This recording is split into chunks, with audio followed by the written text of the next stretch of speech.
Good morning class, जय श्री राम।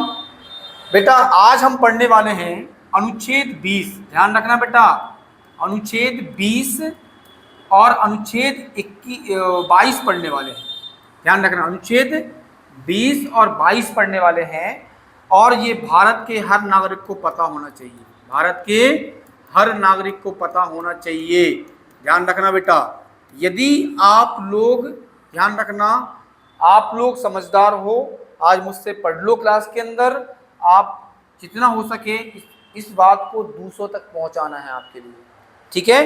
दूसरी बात, ये क्लास YouTube पर रहेगी बेटा। कहाँ रहेगी? YouTube पर रहेगी, है ना, YouTube पर रहेगी। और ये क्लास को आपको आगे शेयर करना है, क्योंकि भारत के हर नागरिक को अनुच्छेद 20 और अनुच्छेद 22 और अनुच्छेद 21, ठीक है ना, 21 तीनों पता होना चाहिए, है ना। 21 तो मैंने बेटा पूरे मौलिक अधिकार जो पढ़ाए हैं मैंने आपके लिए, उसमें सब में बताया है। लेकिन एक सेपरेट क्लास भी ली थी बेटा मैंने अनुच्छेद 21 की, है ना, आपको याद होगा। तो वो क्लास ली थी, वो देख लेना आप। ध्यान रखना, यूट्यूब पर डली हुई है वो क्लास, देख लेना आप, वो भी आपको पता होना चाहिए, है ना। चलो इसको तो मैंने पढ़ा दिया है, तो छोड़ो उसको। आज हम बात करेंगे 20 और 21 की, जो भारत के हर नागरिक को पता होना चाहिए। एग्जाम के पैटर्न से तुझे आता ही क्वेश्चन है, लेकिन आपको अपने संविधान में जो अनुच्छेद 20 और 21 तो पता होनी चाहिए। चलिए सबसे पहले हम बात करेंगे बेटा, सबसे पहले हम बात करेंगे अनुच्छेद 20 की। अनुच्छेद 20 क्या बोल रहा है? अपराधों के लिए दोष सिद्धि के संबंध में संरक्षण। अपराध क्या कहलाता है बेटा? यदि आपने कोई गलत कुकर्म कर दिया, कुछ भी एक्स वाई जेड, चाहे वो मर्डर हो, चाहे वो हाफ मर्डर हो, चाहे वो चोरी हो, चाहे वो शकारी हो, चाहे वो रेप हो, कुछ भी इंसान करते हैं सब, भगवान नहीं करता है, इंसान से ही होते हैं ये सब। और जो करता है वो अपराधी, जो नहीं करता है वो अपराधी नहीं कहलाता। सीधी बात।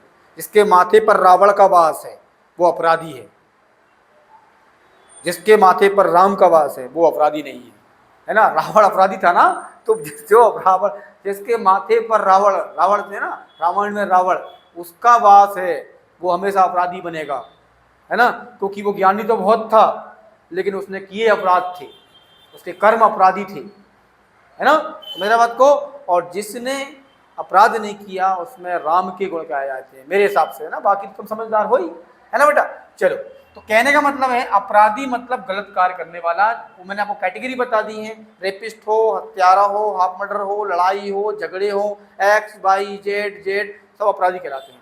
लेकिन अपराधी कब कहलाता है व्यक्ति? जब कोर्ट बोल देता है कि आपने जो कांड किया है वो कानून के विरोध में है, कानून के विरोध में है, मतलब कानून के विरोध काम कर दिया आपने, मतलब आप अपराधी हो। आप हर किसी को अपराधी नहीं बोल सकते। क्या भाई पुलिस वाले पकड़ के थाने ले गए, 2-3 फट्टे मार दिए उसने, अरे उसने तो अपराध कर दिया, अपराधी नहीं है, उसको शक के दायरे पर ले गए थे उठा के, है ना। जब तक कोर्ट फैसला ना कर दे कि आपने कानून के विरुद्ध काम किया है, तब तक वो व्यक्ति अपराधी नहीं कहलाएगा।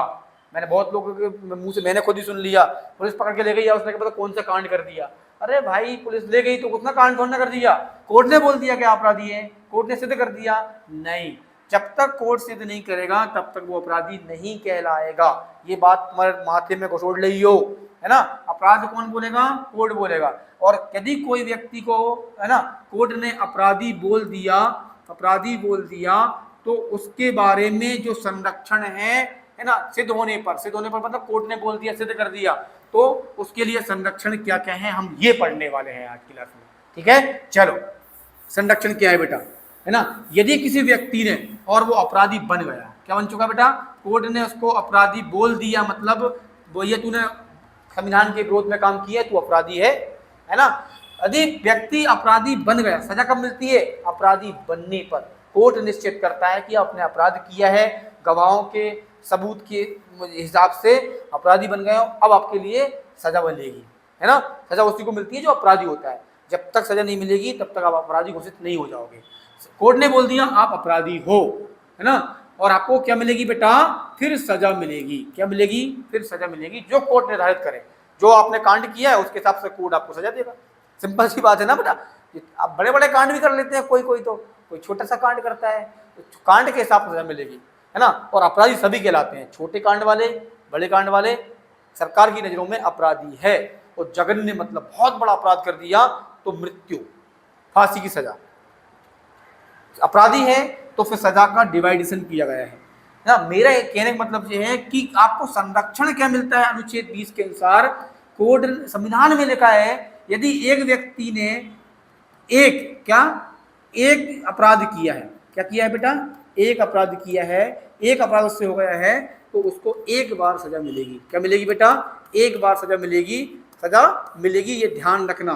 अपराधी को एक अपराध के लिए एक बार सजा मिलेगी, है ना। जब भी कोर्ट डिसाइड करता है वो सजा उसको सुना दी, है ना, अपराधी को सजा सुना दी, ध्यान रखना, अपराधी को सजा क्या सुना दी, सुना दी, अपराधी को सजा सुना दी, मान लो, है ना, 5 साल की, 2 साल की, 3 साल की, जैसे ही रहा होगा वो 5 साल बाद, 2 साल बाद, तो वो आपका कैंसिल हो जाएगी, वो फाइल जो है ना फट जाएगी।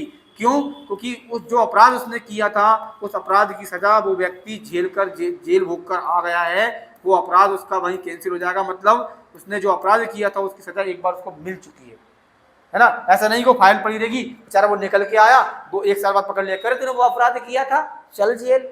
ऐसा नहीं है, मतलब अपराध किया था, सजा मिल चुकी है, फाइल क्लोज। एक बार सुनवाई होने पर जो अपराध किया है उसकी एक बार में सजा उसको मिल जाएगी, इसके बाद वो फाइल ब्लॉक हो जाएगी, मतलब खत्म हो जाएगी। पहला संरक्षण तो ये हो गया। दूसरा देखो बेटा, है ना, दूसरा क्या है, यदि किसी व्यक्ति ने अपराध किया है उस टाइम पे उस अपराध की सजा होगी वो वही उसको मिलेगी, है ना। जैसे मान लो किसी व्यक्ति ने अपराध किया है ना, अपराध किसी व्यक्ति ने किया है, कब, 2010 में किया है। कब किया है, 2010 में किसी व्यक्ति ने चोरी चकारी, है ना, हाफ मर्डर, लड़ाई झगड़े, जो भी अपराध किया हो उस अपराध में 2010 में किया था, ठीक है ना। उसका केस कब लगा बेटा, केस लगा उसका कब, सुन लो ध्यान से, केस लगा कब, सुनो ध्यान से, केस लगा उसका बेटा कब, 2010 में लगा। 2010 में जो उसने क्राइम किया था उसकी सजा थी बेटा 5 साल। कितनी थी, 5 साल। कब थी, 2010 में थी। समझ लेना बेटा, कूटूंगा, ध्यान रख लेना, कूटूंगा, है ना। तो 2010 में जो अपराध किया था उस अपराध में 2010 में केस लगा था, अपराध किया था 2010 में, उसकी सजा कितनी थी, 5 साल थी। कितनी थी, 5 साल। वही हम बात करें 2005 में, कितने, 2005 में उसकी सजा थी बेटा 3 साल। जो जुर्म 2010 में किया गया था, है ना, उसकी सजा 2010 में थी बेटा 5 साल। और 2010 से पहले उस वही कर्म जो है 2005 में जिन लोगों ने किया था उसकी सजा थी कितनी बेटा, 3 साल। सुनवाई उसकी फाइनल जो है कि जो कोर्ट ने उसकी सुनवाई कब करी बेटा, लास्ट सुनवाई कब, लास्ट सुनवाई को केस लगा 2010 में, सुनवाई उसने 2025 में की कोर्ट ने। इतना लंबा चल जाता है केस, ये भारतीय न्यायालय है ना। पेशी पर पेशी, पेशी पर पेशी करते जाओ, लंबे लंबे कोर्ट चलेंगे, लंबे लंबे केस चलेंगे, कभी कभी तो आदमी खत्म हो जाता है, वो केस ही खत्म नहीं होता, एंडिंग पड़ रहते हैं। ये भारतीय केस है, ये मैं सोचना सर 10 का 25 बता रहा हूँ, 15 साल हो गए भाई, आदमी खत्म हो जाता है, केस चलते रहते हैं, भारतीय कोर्ट है ये, ठीक है। तो कहने का मतलब मैं अवहेलना नहीं कर रहा हूँ कोर्ट की, बट ऐसा होता है, ठीक है। तो कोर्ट जो आपका है बेटा, लास्ट जो सुनवाई की उसने 2025 में की, और 25 में उस जो अपराध 2010 में किया था वही अपराध यहाँ पर 2025 में उसकी सजा जो है ना बढ़कर कितनी हो गई बेटा, 10 साल हो गई। कितनी हो गई, 10 साल। 2000 ऐसा मान लो चोरी को ले लो आप ना, चोरी को ले लो, है ना, किसी को बुरा नहीं लगेगा, है ना, रेपिस्ट बोलना, खूनी बोलना, ये बोलना सब बुरा लग जाए किसी को, है ना? लेकिन चोरी ठीक है ना, चोरी किया था तो चोरी करने की 2005 में सजा थी बेटा 3 साल। और एक व्यक्ति ने अपराध किया, चोरी जो की बेटा वो 2010 में की थी, 2010 में सजा थी उसके कितनी थी बेटा, 5 साल थी 2010 में, है ना। और वही चोरी करने पर 2025 में सजा हुई कितना, 10 साल। लेकिन जब लास्ट सुनवाई जब हो रही है ना बेटा 2025 में, तो उस व्यक्ति को सजा 2010 के हिसाब से मिलेगी, ना कि 2005 के हिसाब से, ना कि 2025 के हिसाब से, क्योंकि उसने अपराध 2010 में किया था, उसका केस 2010 में लगा था। 2010 के कानून के हिसाब से सुनवाई की जाएगी, 2025 के हिसाब से नहीं की जाएगी, क्योंकि वो जो केस है वो पेंडिंग पड़ रहा, सुनवाई होती रही, लेकिन उसमें समय लगा, उसमें उस व्यक्ति की गलती नहीं है, उसमें 2010 में जो अपराध किया था उसको उसके अकॉर्डिंग ही सजा मिलेगी, ना कि आगे की, ना कि पीछे की।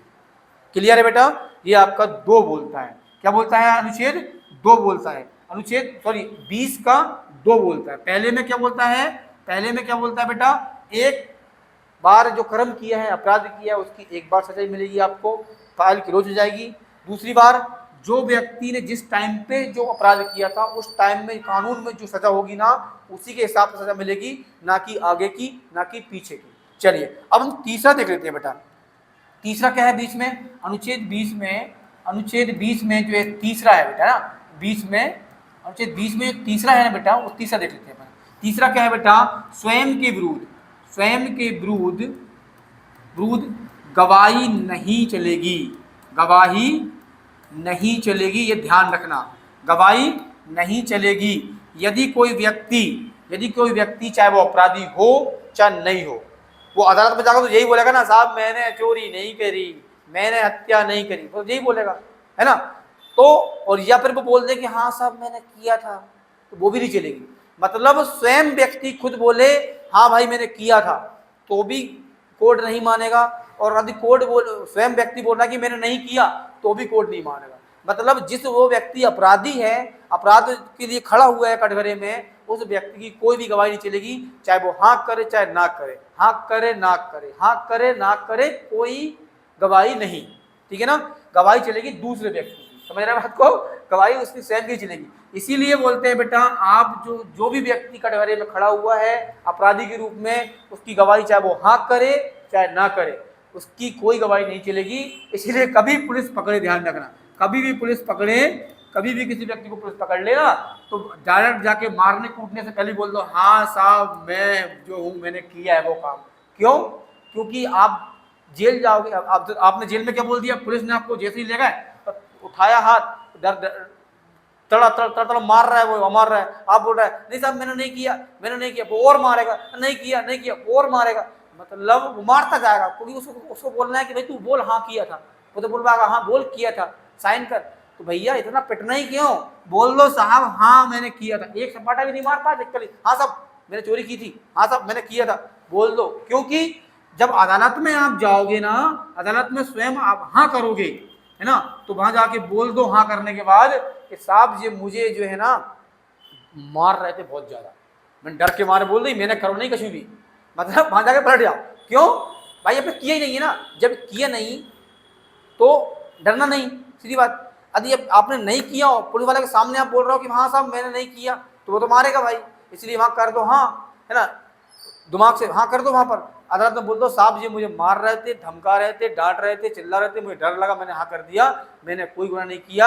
आपको सबूत जो मिल जाए उसके आधार पर जो मुझे सजा दोगे आप अपराधी घोषित कर दो या निरपराध कर दो।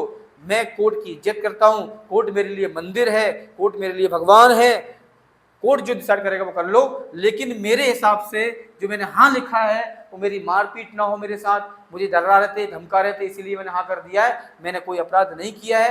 तो वो अपराध नहीं किया ये भी नहीं मानेंगे, और हाँ किया तो भी नहीं मानेंगे, क्योंकि वो तुम्हारी गवाही नहीं चलेगी।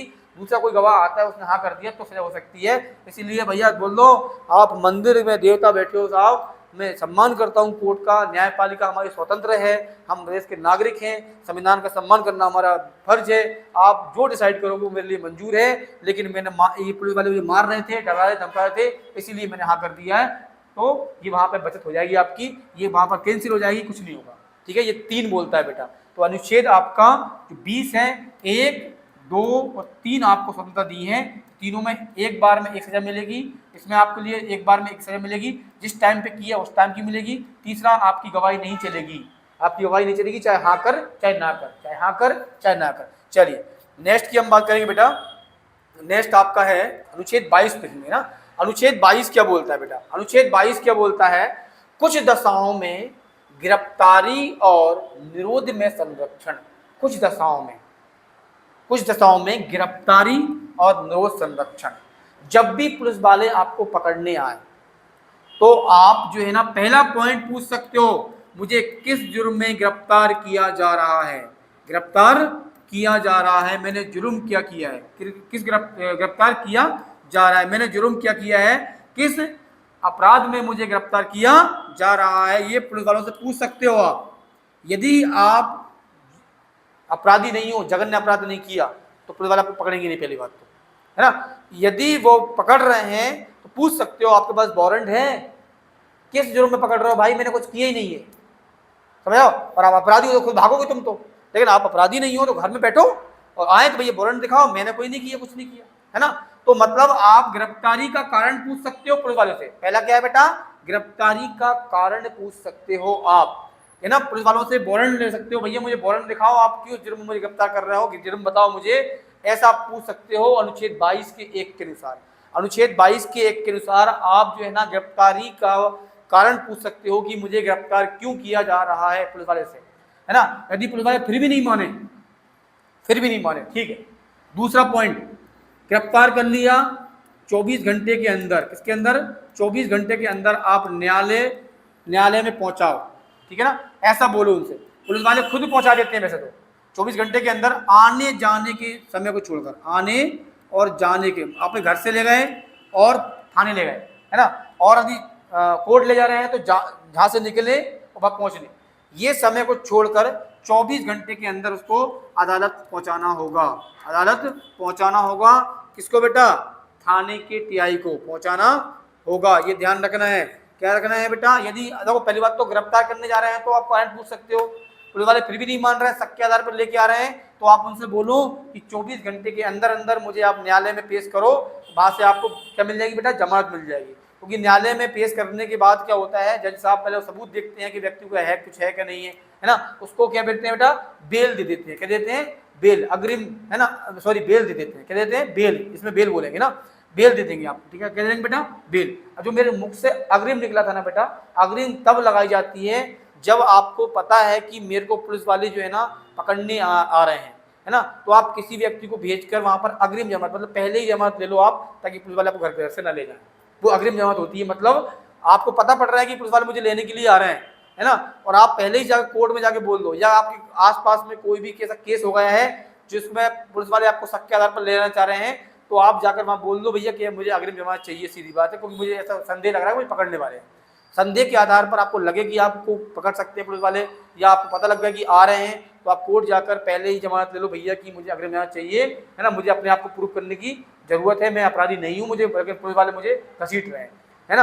या ऐसा भी हो सकता है कि कोई केस ऐसा हो गया है आसपास में, है ना, जिसमें आपका नाम किसी ने लिखवा दिया है जबकि आप उसमें इन्वॉल्व नहीं थे, है ना, तो पुलिस आपको पकड़ेगी, क्योंकि नाम लिखा गया है आपका, पकड़ेगी। तो आप पहले ही जाके कोर्ट जाके अग्रिम जमानत ले लो कि जज साहब मैंने इसमें कोई इन्वॉल्व नहीं था, मैंने गलती नहीं है, मुझे कुछ समय चाहिए, है ना, मैं अपने आपको प्रूव करने की, लेकिन तब तक मुझे अग्रिम जमानत चाहिए।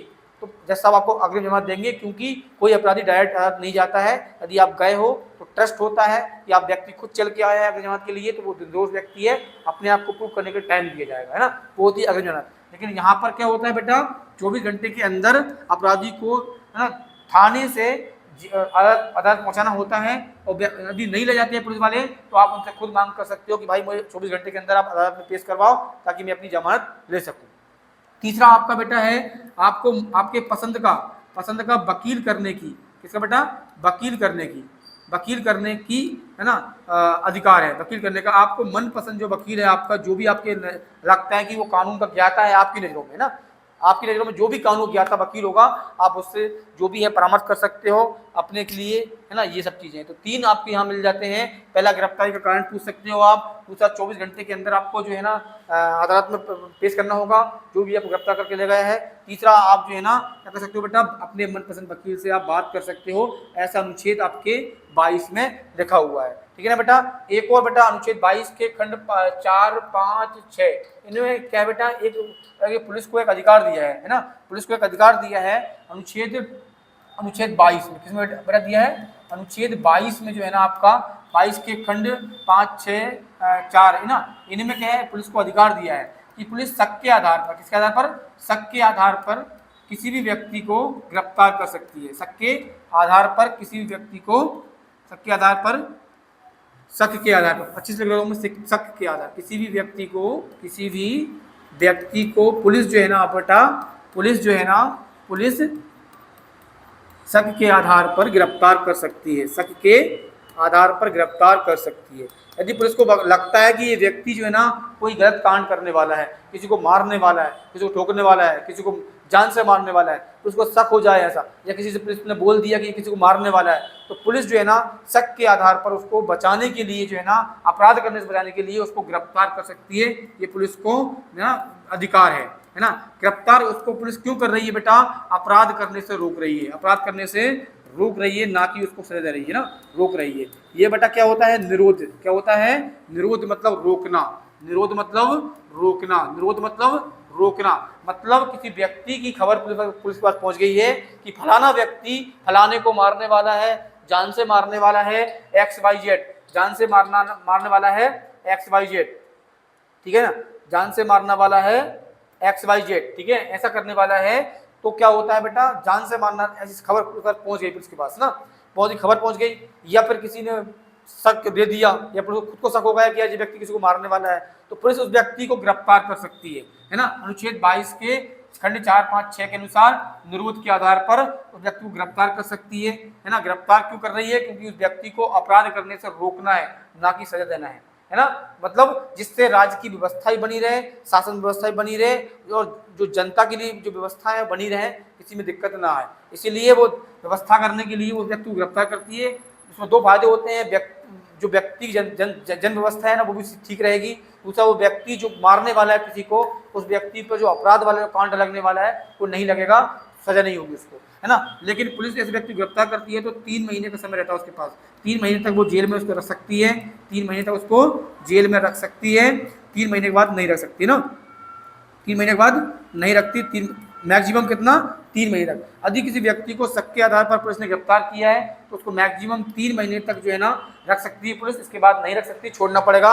यदि पुलिस को उसको ज़्यादा रखना है पुलिस को, तो बेटा सलाहकार बोर्ड से, किससे, सलाहकार बोर्ड से प्रतिवेदन लेना पड़ेगा, प्रतिवेदन लेना पड़ेगा। प्रतिवेदन मतलब क्या होता है बेटा, लिखवा के लेना पड़ेगा कि साहब हमें कुछ और अवधि चाहिए, ये व्यक्ति फिर यदि हम छोड़ देंगे तो हमें शक हो रहा है कि ये कांड कर देगा, उस व्यक्ति को मार देगा जो मारने वाला था, ऐसा पुलिस बोल दे तो जो आपका सलाहकार बोर्ड प्रतिवेदन है वो लिख के दे देगा, अगले 3 महीने के लिए और कर दो, हटाओ, आपको शक हो रहा है ना ये मार सकता है उस व्यक्ति को, कर दो, है ना। तो इस प्रकार से पुलिस शक के आधार पर भी गिरफ्तार कर सकती है, अनुच्छेद 22 के अनुसार ही, है ना। 22 आपको संरक्षण देता है ना बेटा, आपको, है ना, संरक्षण में ये आता है कि आपको संरक्षण में ये आता है, क्योंकि आप किसी व्यक्ति को मारने वाले हो तो व्यक्ति की जान चली जाएगी, तो आपको 10-20 साल की सजा हो जाएगी, तो सजा से बचाना है, आपको अपराध करने से रोकना है, ना कि सजा देना है ना। इसमें मैक्सिमम 3 महीने तक पुलिस को जेल में रखती है, और 3 महीने के बाद भी उनका शक प्रॉपर नहीं हो पाता है तो जो है ना सलाहकार बोर्ड से अनुमति देगा, लिखवा के लेके आएगा और जोड़ लेगा। साथ ही में आपका जो है ना, जिस व्यक्ति को 3 महीने का गिरफ्तार किया है और वो साफ सुथरा व्यक्ति है ना, पुलिस शक में ले गई है, वो निर्दोष है, तो उस व्यक्ति का मौलिक अधिकार का हनन होगा, तो उस व्यक्ति को जो है ना, उसको सुप्रीम कोर्ट में, जो मैं बताता अनुच्छेद 32, है ना, अनुच्छेद 32 बताता अनुच्छेद 32, तो अनुच्छेद 32 के अनुसार उसको सुप्रीम कोर्ट जाने की इजाजत है, लेकिन 3 महीने के बाद, समझ रहा हो, 3 महीने से पहले वो सुप्रीम कोर्ट ना हाई कोर्ट में कहीं अपील नहीं कर सकता कि मेरी मौलिक अधिकार को हनन हुआ है, कहीं अपील नहीं कर सकता। अपील करेगा तो 3 महीने के बाद करेगा, ठीक है बेटा। तो इतना ही था अनुच्छेद 20 और अनुच्छेद 22, ये हमारे भारत के हर नागरिक को पता होना चाहिए। ऐसे ही आगे पढ़ेंगे बेटा, मिलेंगे अब नेक्स्ट क्लास में। जय श्री राम।